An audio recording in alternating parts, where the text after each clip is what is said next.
Assalamualaikum warahmatullahi wabarakatuh. Perkenalkan, nama saya Ryan Savitri dengan NPM 2303 10 10 10 180. Nah, di sini saya ingin menjelaskan tentang UTS atau resume yang telah saya buat yang diberikan oleh dosen pengampu mata kuliah Hukum Lingkungan. Nah, yang pertama itu ada poin 6 yang isinya itu ada RPPLH, pengendalian pencemaran atau kerusakan lingkungan hidup, dan KLHS. Lalu ada poin ketujuh yang isinya ada AMDAL, UKL, UPL, keterkaitan antara izin lingkungan, analisis risiko lingkungan, dan audit lingkungan hidup. Yang pertama ada poin 6, pembahasan A, yaitu perencanaan, perlindungan, dan pengelolaan lingkungan hidup RPPLH. Nah, RPPLH adalah perencanaan tertulis yang memuat potensi-potensi masalah lingkungan hidup serta upaya perlindungan dan pengelolaan dalam kurun waktu tertentu. RPPLH sendiri terdiri atas RPPLH provinsi, RPPLH nasional, RPPLH provinsi, RPPLH kabupaten atau kota. Nah, setelah adanya RPPLH yang diatur oleh pemerintah, kemudian RPPLH provinsi dan RPPLH kabupaten atau kota yang berpedoman pada RPPLH nasional juga berdasarkan inventarisasi tingkat kabupaten atau kota, tingkat pulau atau kepulauan, dan tingkat ekoregion. Nah, sehingga antara RPPLH nasional, RPPLH provinsi, dan RPPLH kabupaten atau kota ketiganya saling terkait. Nah, RPPLH memuat rencana-rencana yang berkaitan dengan hal-hal sebagai berikut. Hal ini telah disampaikan pada pasal 10 ayat A Undang-Undang Nomor 32 Tahun 2009.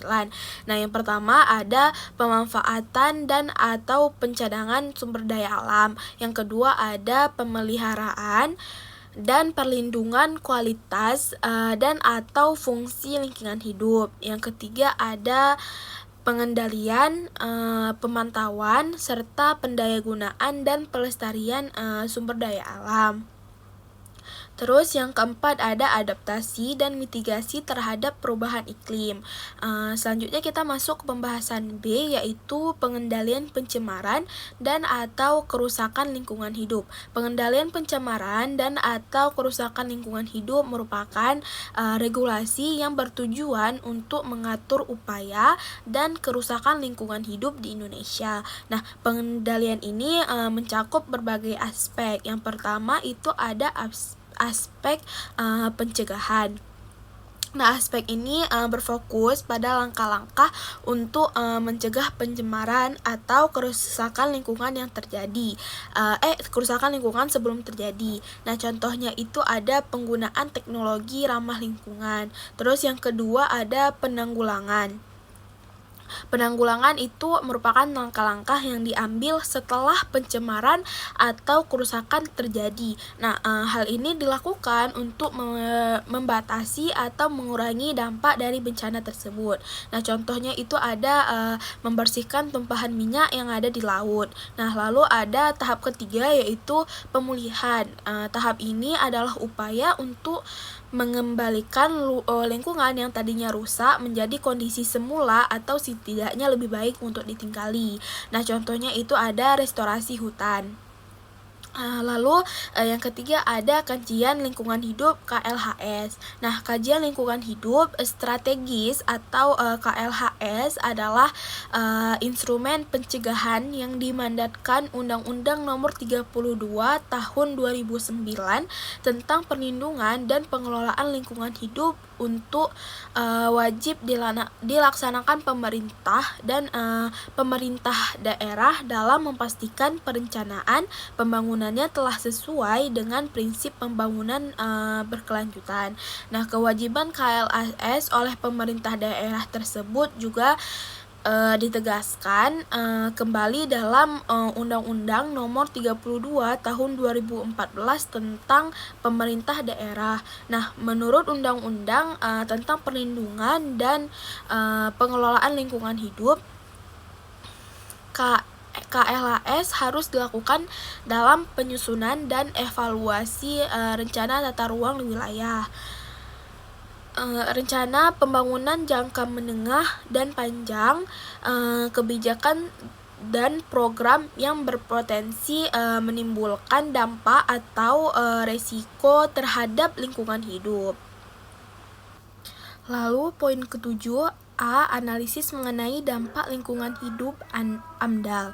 Nah, AMDAL atau analisis mengenai dampak lingkungan hidup merupakan kajian mengenai dampak penting suatu usaha dan atau kegiatan yang direncanakan pada lingkungan hidup yang diperlukan bagi proses pengambilan keputusan tentang penyelenggaraan usaha dan atau kegiatan. Nah, definisi tersebut berdasarkan Peraturan Pemerintah Republik Indonesia Nomor 22 Tahun 2021 tentang penyelenggaraan dan pengelolaan lingkungan hidup pada pasal 1. Peran AMDAL dari aspek teknis yaitu 1. Menghindari dan meminimalkan dampak lingkungan hidup sehingga dapat mewujudkan pembangunan berkelanjutan. Lalu yang kedua ada kegiatan survei lingkungan hidup. Yang ketiga, mempraktikkan dampak lingkungan yang akan terjadi. Yang keempat, mengevaluasi dampak terhadap lingkungan seperti polusi, gangguan keanekaragaman ekosistem, serta untuk mengetahui dan mempelajari hubungan manusia alam dan lingkungan global. Lalu, manfaat AMDAL bagi pemilik usaha atau kegiatan yaitu memberikan gambaran yang jelas atas manfaat, risiko dan sasaran usaha atau kegiatan atau proyek yang dikelola serta memberikan gambaran yang jelas atas kondisi lingkungan hidup setempat, baik dalam bioekologi, geofisika, sosial ekonomi dan budaya masyarakat setempat. Lalu upaya pengelolaan lingkungan hidup UKL dan upaya pemanfaatan lingkungan hidup UPL. Nah, upaya pengelolaan lingkungan hidup UKL dan upaya pemanfaatan lingkungan hidup UPL ini adalah berbagai tindakan pengelolaan dan pemantauan lingkungan hidup yang wajib dilaksanakan oleh pemrakarsa dalam rangka pengendalian dampak lingkungan. Nah, sesuai dengan standar-standar pengelolaan dan pemantauan lingkungan hidup.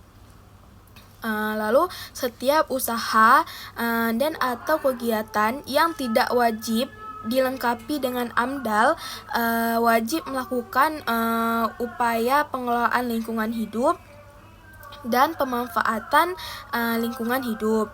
Nah, dalam pelaksanaannya, usaha dan atau kegiatan yang wajib melaksanakan upaya pengelolaan dan pemantauan lingkungan hidup dibagi menjadi 2, yaitu 1.